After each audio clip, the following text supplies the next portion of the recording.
Par rapport à Israël, au niveau historique, la France a été son premier fournisseur. Donc tout de suite à la création de l'État d'Israël, elle est devenue le premier fournisseur jusque dans la fin des années 60, où elle a aidé Israël à constituer sa propre industrie d'armement. Quand je dis fournisseur, c'était des ventes de matériel direct, des avions, des chars, du matériel utilisable dans les conflits, mais aussi l'a aidé en transférant des technologies à constituer, elle, sa propre industrie d'armement, à développer ses propres entreprises de façon à pouvoir être autonome. Sur le matériel militaire, depuis déjà pas mal d'années, la moyenne des ventes de la France à Israël sont autour de 20 millions.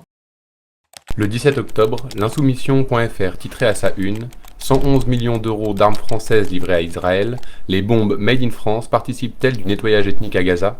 Une enquête produite à partir du partenariat de l'insoumission.fr avec l'ONG Acer. D'après les chiffres du dernier rapport du ministère des Armées sur les exportations d'armement, publié en septembre 2023, la France a vendu pour 111 millions d'euros d'armes à Netanyahou depuis 2017, dont 15,3 millions en 2022. Ce qui présente comme ridicule, puisqu'on vend l'année dernière 23 milliards d'armements. Si on ramène en pourcentage, effectivement, les composants à double usage, en 2021, on était à 159 millions, donc on est loin des 20 millions, des 20 millions quand même. Oui. Et en 2022, on était à 35 millions d'euros de composants. On ne sait pas la part après de ces composants qui va dans de l'armement ou dans du matériel civil, bien évidemment.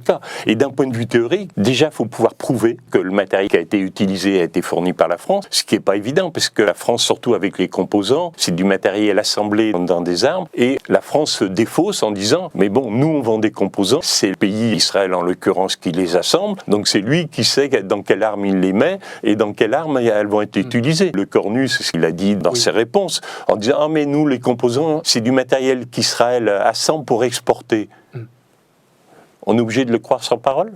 Le 26 mars 2024, les médias Disclose et Mars Actu ont révélé que la France a autorisé, fin octobre 2023, la livraison de 100 000 pièces de cartouches de fusil type Negev 5 à l'État d'Israël.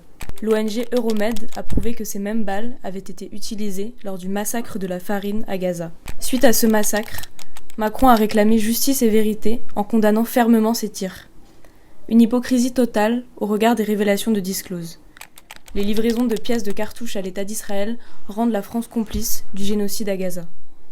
Enfin, on n'a aucun moyen de vérifier, et même là, par rapport aux déclarations qu'il fait, il faudra attendre le mois de juillet pour avoir le rapport sur les ventes en 2023, et pour les ventes en 2024, donc les ventes actuelles, puisque le conflit se poursuit, il faudra attendre juillet 2025 pour le savoir, ce qui est trop tard.